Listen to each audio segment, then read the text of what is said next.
I must also commend the United Nations' role in helping to settle thousands of innocent civilians caught in the conflicts in Syria, Iraq, and Afghanistan. In particular, we must collectively thank the government of the Federal Republic of Germany under the commendable leadership of Chancellor Angela Merkel and the governments of Italy, Greece, and Turkey for assisting hundreds of thousands of refugees.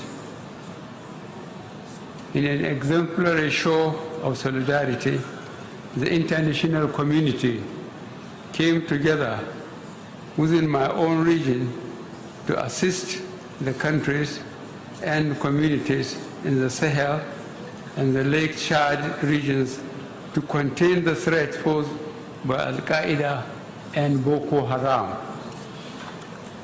We thank the Security Council for visiting the countries of Lake Chad Basin to assess the security situation and humanitarian needs, and for pledging assistance to rebuild lives and livelihoods.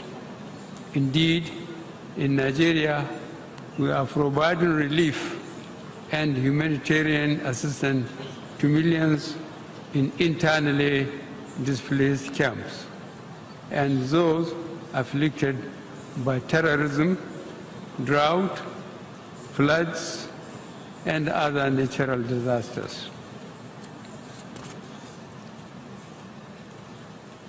In the last year, the international community came together to focus on the need for gender equality, youth empowerment, social inclusion, and the promotion of education, creativity, and innovation.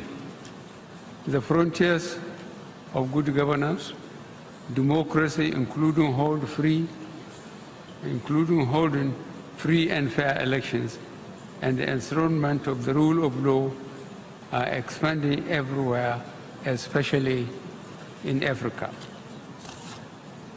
Our faith in democracy remains firm and unshaken. Our regional organization, ECOWAS, came together to uphold democratic principles in the Gambia as we had done previously in Côte d'Ivoire.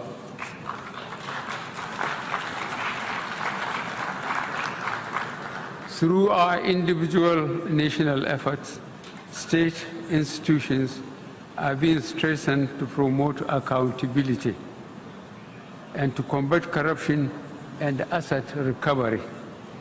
These can only be achieved through the international community cooperating and providing critical assistance and material support. We shall also cooperate in addressing the growing transnational crimes such as forced labor, modern-day slavery, human trafficking, and cyber crime. Mr. President, these cooperative efforts should be sustained.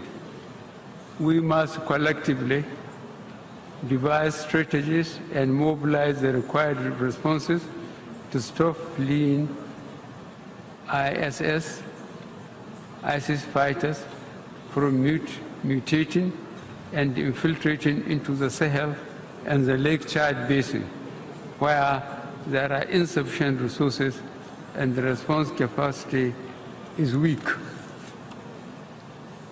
This will require strong United Nations cooperation with regional organizations, such as the African Union, in conflict prevention and management.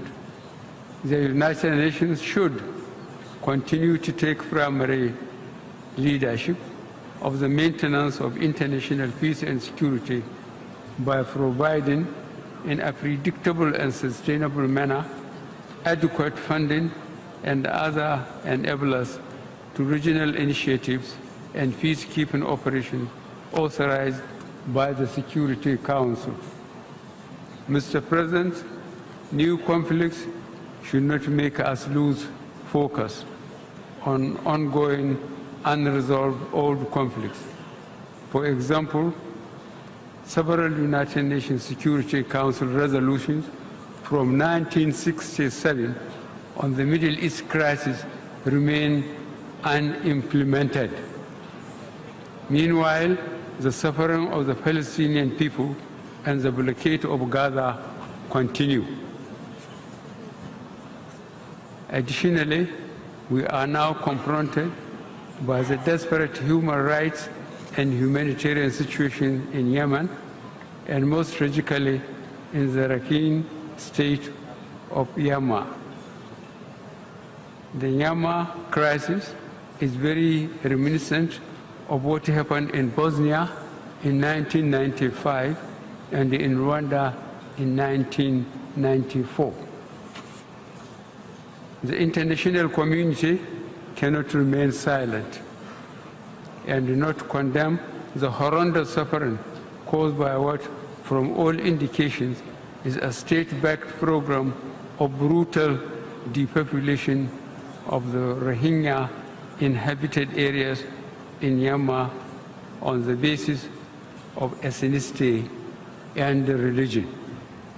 We fully endorse the call by the Secretary General on the government of the Myanmar to order or halt to the ongoing ethnic cleansing and ensure the safe return of the displaced Rohingya to their homes in safety and dignity.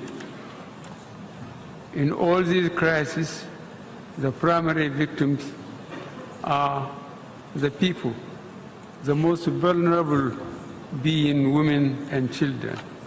That is why the theme of this session, focusing on people striving for peace and decent life for all on a sustainable planet, is most opposite. While the international community grapples to resolve these conflicts, we must be mindful and focused on the widening inequalities within societies and the gap between the rich and the poor nations.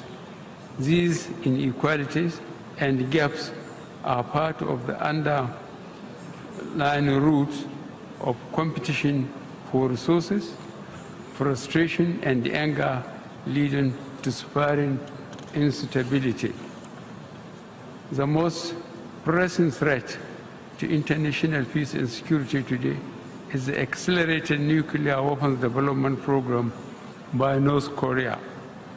Since the Cuban Missile Crisis of 1962, we have never come so close to the threat of nuclear war as we have now.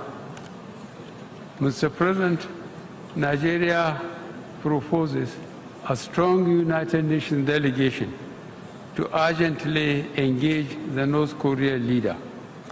The delegation, led by the Security Council, should include members from all the regions.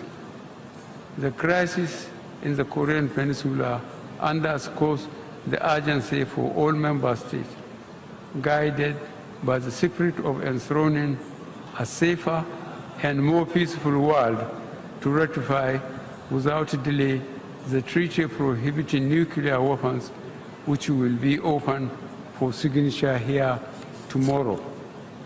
Mr. President, I end my remarks by reiterating Nigeria's abiding commitment to the foundational principles and goals of the United Nations. Since our admission as a member state in 1960, we have always participated in all efforts to bring about global peace, security, and development. Nigeria will continue to support the United Nations in all its efforts, including the attainment of the 2030 Agenda for Sustainable Development. I thank you.